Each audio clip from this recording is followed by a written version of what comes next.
What is up, Comedy Project? How are we doing out here tonight? How we doing? Yeah, I like that. I like that. Okay, guys. I want to take a moment to talk about the legend that is indecisiveness. When you can't pick between Snickers or Twix at the candy aisle or watching Shrek or Sydney Sweeney's new sex tape, it's a pretty hard choice. I call myself an indecisive man. I often have a hard time picking between different things. Like when I decided to become a comedian, it was a hard choice between that or becoming an NFL player. But I realized the latter was completely impossible after I got hit so hard I forgot what time zone I was in. So now I'm here, doing the only other thing that I'm arguably good at, and I'd say that my brother's even worse at deciding things than I am. You give him a choice between a few things, and he typically has a pretty tricky time deciding it. That's why we took all of his choice away, and he lives in my basement now. It's a lot easier for him because he's stupid. Love you, David. He's back there. You see, the first time that I fucked, I had to choose between the different options. Yes, this is a real conversation. I'm not kidding. The choices were infinite. But I ended up having to decide on her giving me a wet willy because a finger's still going through a hole, so it counts as sex.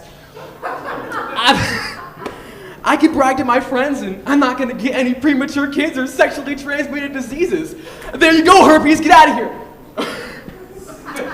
So, you know, my moral for you guys is that you only get to live once, so you might as well make the most of it, okay? So when you're deciding between that horrible chick flick to make your girlfriend happy or that stupid action movie you really like, pick the chick flick.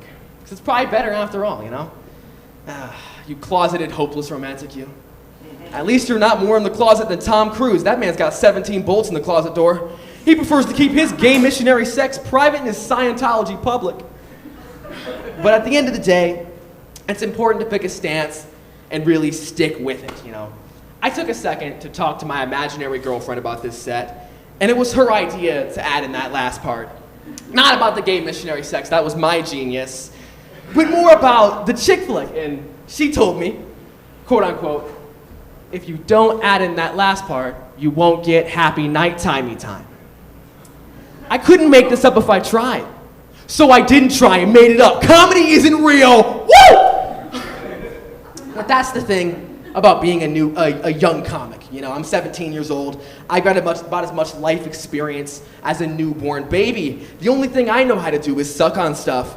So I've kind of got to make things up on the fly. You know, I got to invent. Guys, I can't even make any jokes about air traffic. How am I supposed to be a real comedian if I can't make jokes about fucking air traffic? Okay? How am I supposed to be real if I can't talk about how the cookies that they give you on the flight are lacking the ideal consistency for peak deliciousness? All right, I've only been on a few flights, all to like Disney World and stuff because I'm a future Disney adult in training. Let's go! But it's my job to relate to you, and that's pretty tricky when I lack any relatability with you at all. So, I'm a grand 17 years old, as I said. I've had 3 relationships in my time, and all 3 of them ended up gay. That's not my fault. Let's go with that. I don't really know what my broadest fan appeal.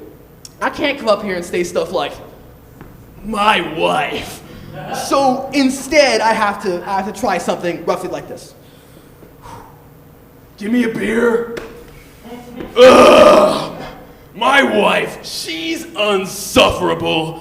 When she was yelling at me to stop throwing the newborn onto a trampoline, I got pissed. Okay? It was so damn annoying. If I want to take my baby and throw him onto a trampoline, then I'm fucking going to, okay? PTSD be damned. That would be post-trampoline stress disorder for those not in the know. But it's hard when I have also an unbelievably strong desire to make jokes about Diddy every 3 seconds. It's so easy. We're talking about a guy with classic lyrics like, see, we date him like we hate him, see him like we don't need him, treat him like we beat him, and never give him freedom. The joke makes itself. We're talking about songs like All Night Long, I Need a Girl Part 1 and Part 2, relatable. And And finally, satisfy you. Yeah, more like satisfy Walgreens sales targets on baby oil. Hit it! Let's do the song. I'm in the club, it's Saturday night. On the dance floor, popping a jig in the Irish fashion. I see a girl in the corner, we lock eyes. I walk over, talk a little. She says, let's skip the small stuff and get right to it. I mean, if you wanna do the deed, all you had to do is ask. So she takes my hand and leads me upstairs to a locked room. Things are getting heated. I take off my jacket. She takes off her shoes. We get into bed. The lights turn off. We lock eyes one last time. She leans in close, lips 1 inch away, and asks me one question.